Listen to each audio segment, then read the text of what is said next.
السلام علیکم ورحمۃ اللہ تعالی وبرکاتہ۔ امید ہے آپ حضرات خیریت سے ہوں گے۔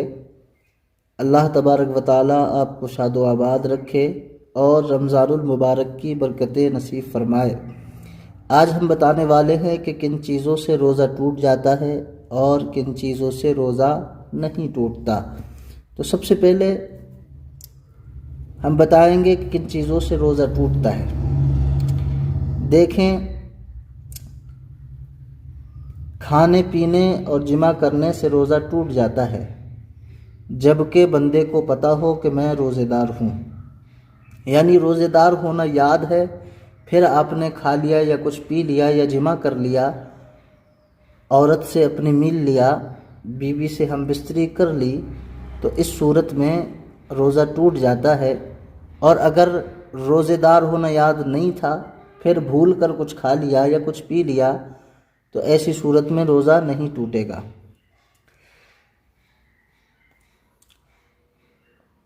حقہ، سگار، سگریٹ، چرٹ پینے سے روزہ ٹوٹ جاتا ہے، اگرچہ اپنے خیال میں دھواں حلق تک نہ پہنچتا ہو۔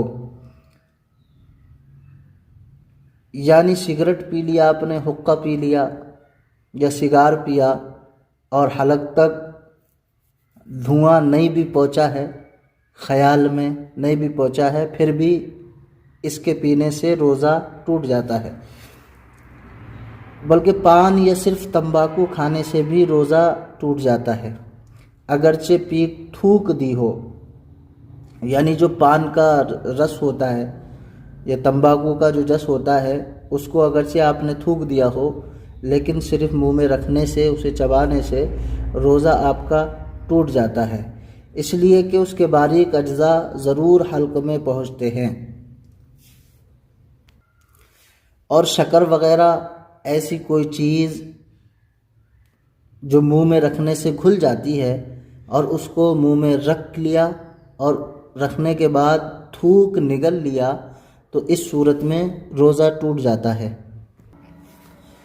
اور اگر کوئی چیز دانتوں میں پھنسی ہو، چنے کے برابر، اسے آپ نے منہ سے باہر نکالا اور پھر کھا لیا، تو اس صورت میں بھی روزہ ٹوٹ جائے گا۔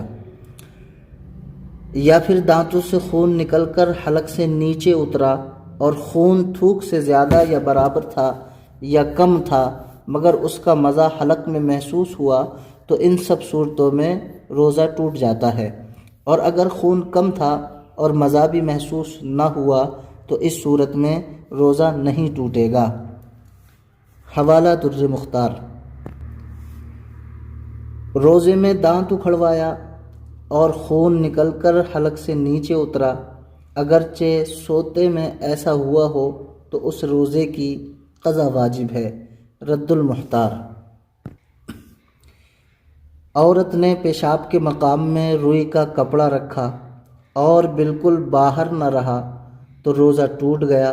یعنی کپڑا روئی کا رکھا تو وہ فرج داخل میں اندر رکھ دیا، باہر ذرا سا بھی حصہ نہیں رہا تو روزہ ٹوٹ گیا۔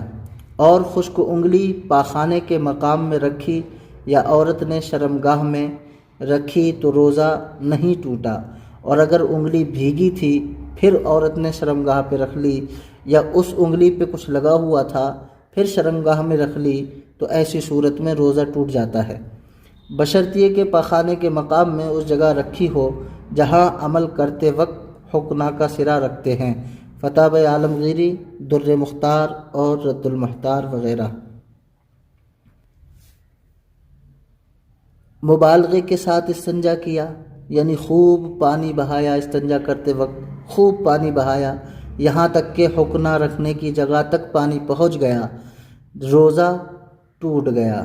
اور اتنا مبالغہ درست بھی نہیں ہے، اس لیے کہ زیادہ پانی بہانے سے، زیادہ پانی سے استنجا کرنے سے، مبالغہ کرنے سے سخت بیماری کا اندیشہ ہوتا ہے۔ در مختار۔ ایک مسئلہ یہ ہے کہ مرد نے پیشاب کے سوراخ میں پانی یا تیل ڈالا تو روزہ نہیں ٹوٹا، اگرچہ مثانے تک پہنچ گیا ہو، اور عورت نے شرمگاہ میں پانی یا تیل کی بوند ٹپکائی، تیل ڈالا تو اس صورت میں عورت کا روزہ ٹوٹ جاتا ہے۔ فتح عالمگیری۔ ایک مسئلہ یہ ہے کہ ناک کے نتنوں میں دوا چڑھائی یا کان میں تیل ڈالا اور تیل اندر چلا گیا تو ایسی صورت میں روزہ ٹوٹ جاتا ہے، اور پانی کان میں چلا گیا یا ڈالا پانی تو اس صورت میں پانی سے روزہ نہیں ٹوٹتا، دوائی سے اور تیل سے کان اور ناک میں ڈالنے سے اگر وہ اندر چلا جائے تو اس صورت میں روزہ ٹوٹ جاتا ہے۔ فتح عالمگیری وغیرہ۔ کلی کر رہا تھا بلا قصد، یعنی وضو کر رہا تھا، وضو میں کلی کی اور پانی حلق سے اتر گیا، یا ناک میں پانی چڑھا رہا تھا اور پانی دماغ کو چڑھ گیا تو اس صورت میں روزہ ٹوٹ جاتا ہے، مگر جب ٹوٹتا ہے جب کہ روزہ دار ہونا بھول یاد ہو، اور اگر بھول گیا ہو کہ میں روزے سے ہوں، یہ بات اگر بھول گیا ہے تو اس صورت میں روزہ نہیں ٹوٹے گا۔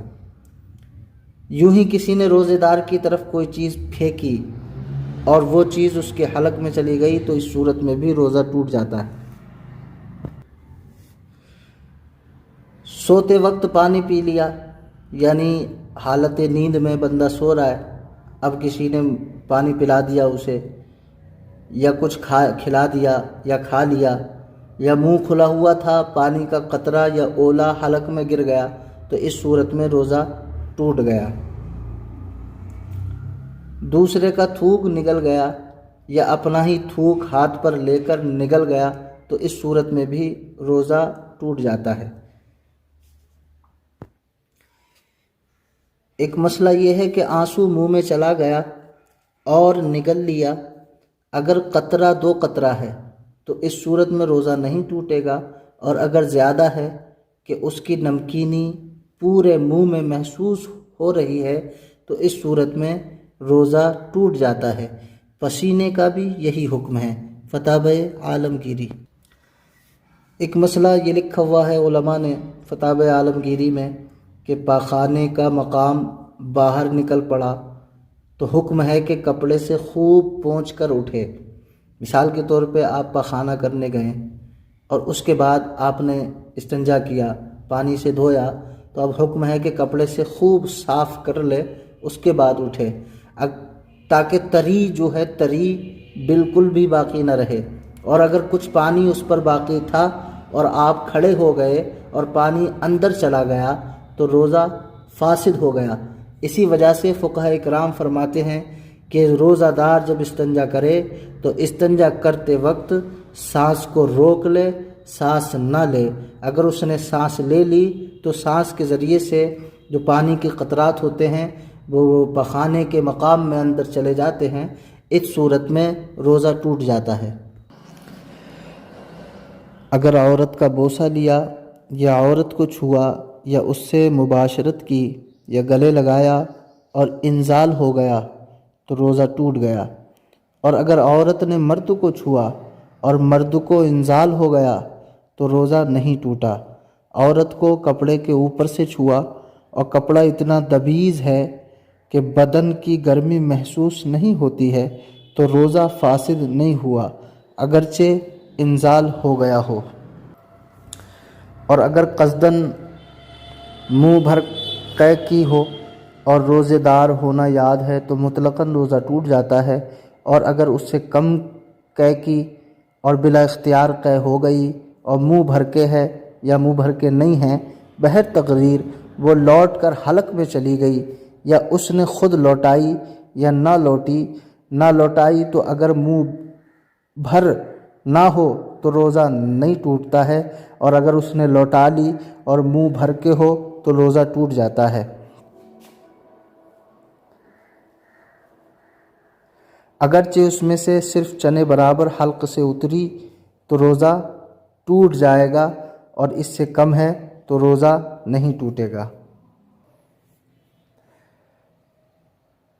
آخری مسئلہ کہ رمضان میں بلا عذر جو شخص اعلانیہ قصداً کھائے تو حکم ہے کہ اسے قتل کر دیا جائے۔ لہٰذا رمضان کے روزوں کی پابندی کریں، اور اگر مجبوری میں روزے نہیں رکھتے ہیں بیماری کی وجہ سے تو آپ جو ہے کھلم کھلا نہ کھائیں نہ پئیں۔ اس لیے علماء فرماتے ہیں جو قصداً اعلانیہ کھائے تو حکم ہے کہ اسے قتل کر دیا جائے۔ حوالہ رد المحتار، بہار شریعت، جلد اول، حصہ 5، صفحہ 985 سے لے کر 988 تک۔